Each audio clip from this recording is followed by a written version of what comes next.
welcome back. American Christians might be Israel's greatest friends in the world today, and this special relationship dates back to a time even before Israel's founding. In the year 1866, a group of Christian Zionists from the state of Maine traveled to the Holy Land and established what became known as the American Colony. I recently traveled to the site of the American Colony in Jaffa, where I spent time with Gene Carter, who's keeping the memory of those pioneering American Christian Zionists alive today. Special thanks to tour guide and museum manager Maria Botto for all of her help in arranging our fascinating tour of the Maine Friendship House in Jaffa. Take a look.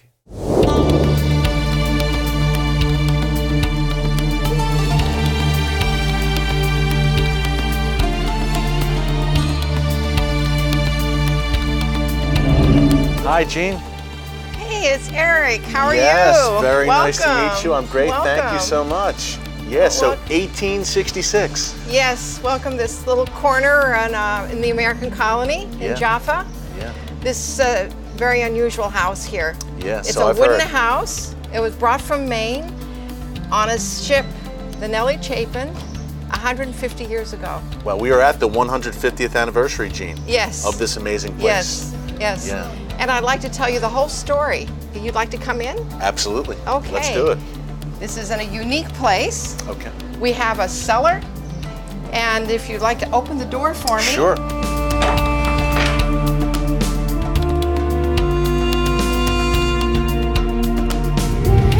He was an accomplished preacher. He was a Shakespearean actor as well, which means he had a very good memory, and he memorized the Bible. And so the scriptures that he knew from the Bible talk about the promised land for the Jewish people. And in his prayers and his preaching, he was always saying, the seed of Judah will come back to the promised land. And it's a desolate place, but God will bless it. And the former and the latter rains are coming back, and God will bless it to make the land fruitful. So they realized that it wasn't that way at that time. And why? Because there was no modernization here at all. And he felt that with the people of Maine being very industrious people and hardworking people, and they have a spark of adventure about them. So he preached that he could put together a group of people and charter a ship and buy the house kits, put them on board, and come over here and help out. In the end, there were 35 families, and quite a few of them were related to each other in some way or another. We counted one time about 48 out of 157 were 12 or under. So they were young families. The family that had this house, for example, had 4 children. The Nellie Chapin was a brand new vessel. So it was built nearby in Addison. It's still a place where people build boats today, by the way. There's a high tide, so you can build a boat and have the tide come up and take it out.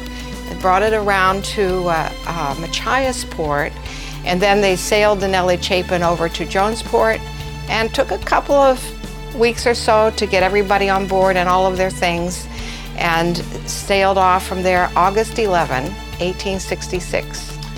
We just passed the 150th anniversary of the sailing of the Nellie Chapin. The entire voyage was 42 days, so they landed here on October 22, 1866.